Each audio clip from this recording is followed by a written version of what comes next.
Danforth. Thank you, Speaker. Speaker, again to the Premier. In her report today, the Environmental Commissioner of Ontario said, quote, "The Ontario government has long turned a blind eye to pollution that adversely affects many Indigenous communities," end quote. Whether it's decades of ongoing mercury poisoning at Grassy Narrows or air pollution at Aamjiwnaang First Nation, the ECO says, quote, "The conditions faced by these Indigenous communities would not be tolerated elsewhere in Ontario, yet have long been deemed unworthy of priority, effort, or expense," end quote.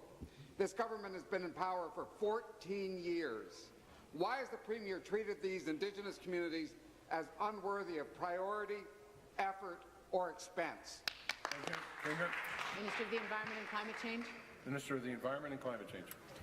Well, thank you, Speaker, and thank you for what is a very important and a very serious question. But it's one that I can say the question is, the premise of the question is not accurate, Mr. Speaker. We have, and I have a long list of initiatives that this government has undertaken, and my mandate to make sure that I take care of when it comes to working with Indigenous and First Nations communities within Ontario. You know, Speaker, first and foremost, I want to thank the Commissioner and her office for her thoughtful report on actions we can take to better protect Ontario's environment, better protect Indigenous communities. We certainly appreciate her supportive comments, but we agree that there is always more that needs to be done, and I'll get into some of the things we're doing, Mr. Speaker, in the supplementary. Yes, you will. Supplementary.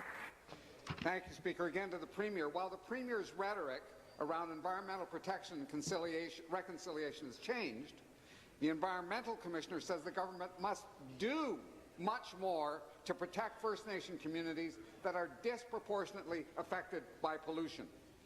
In Aamjiwnaang First Nation, we recently learned the government has failed to take meaningful action after repeated violations of the Environmental Protection Act.